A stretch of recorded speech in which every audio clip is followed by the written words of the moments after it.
You walk into a room and somehow, 10 minutes later, nobody remembers you said anything. Not because you said anything wrong. You just kind of faded. And the person standing 6 feet away from you.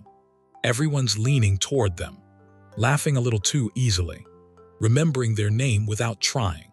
Here's the part that stings a little. That person isn't smarter than you. They're not funnier. They're not better looking. They just figured out a few small things you haven't tried yet. Picture this. You're at a work event, drink in hand, and someone you met 5 minutes ago says, "Wait, didn't you say your flight got delayed last week?" And you blink, because you mentioned that in passing, almost as a throwaway line, and they actually held on to it. Suddenly, you like this person. You don't even know why yet. That tiny moment, that's the whole secret. It's not one big personality trait. It's a handful of small, repeatable habits, and none of them require you to be louder, funnier, or more confident than you already are. Let's start with something almost too simple to believe works.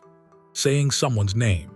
Back in 1936, Dale Carnegie wrote a book that's still one of the best-selling books on people skills nearly 100 years later. In it, he made a simple claim. A person's own name is, to them, the most pleasant sound they can hear.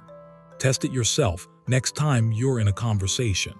Say the person's name once, naturally, somewhere in the middle of talking to them. Not 5 times. Once is enough. It does something small but real. It tells their brain, "You're not background noise to me. I actually registered you as a person." Now here's one almost everyone skips, even though it costs nothing. Asking a follow-up question. Researchers at Harvard studied hundreds of real conversations in 2017 and found something interesting. The people rated as most likable weren't the ones who talked the most, or who had the most interesting stories. They were the ones who asked more questions, especially follow-up questions. Not new topics, follow-ups on what the other person just said. So if a coworker mentions they just got a puppy, instead of moving on, you ask, "What breed?" That's it.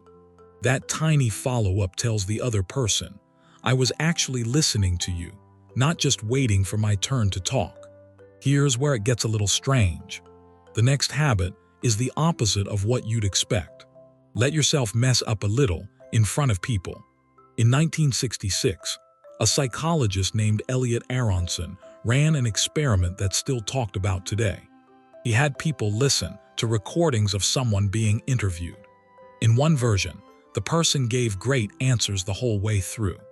In the other version, the person gave the same great answers, but near the end, you could hear them fumble, knock over a cup of coffee, and apologize. Listeners consistently rated the clumsy version as more likable. Not less competent, just more likable.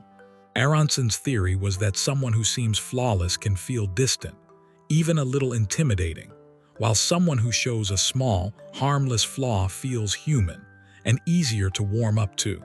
So if you trip over your words or knock your drink slightly, you don't need to recover smoothly and pretend it didn't happen. Laugh, shrug, keep going. People don't connect with perfect. They connect with real. This next one is about rhythm, not words. Matching the other person's energy. If someone's speaking slow and calm and you come in loud and fast, something feels slightly off, even if neither of you can name why. Same in reverse. If someone's excited and animated and you respond in flat, one-word answers, the energy just dies. People feel safest around people who feel a little bit like them. So instead of bringing your own default energy into every conversation, try matching theirs first. Same pace, similar volume, leaning in around the same time they do. It's a small thing, but the other person's brain reads it as familiarity, as this person and I are on the same wavelength. Quick pause if any of this is actually landing for you. The only thing subscribing does is make sure more of these reach you. That's the entire pitch. Moving on. Now for the one that might be the most underrated of all. Remembering a small detail and bringing it back up later. Someone mentions, almost in passing, that their dad is having a procedure done next week. Most people nod, say, "Oh, I hope it goes well," and forget about it within the hour. But if you see that person 2 weeks later and ask, "Hey, how did your dad's procedure go?" Watch what happens to their face. There's a tiny pause, almost surprise, like they didn't expect to be remembered. In a world where most people forget what you said to them 10 minutes ago, simply remembering puts you in a very small, very memorable category. Next, something you can't fake, but is worth understanding anyway. The difference between a real smile and a polite one. A polite smile only moves your mouth. A real one pulls at the corners of your eyes too. People can tell the difference instantly, even if they couldn't explain how. You don't need to practice this or force it.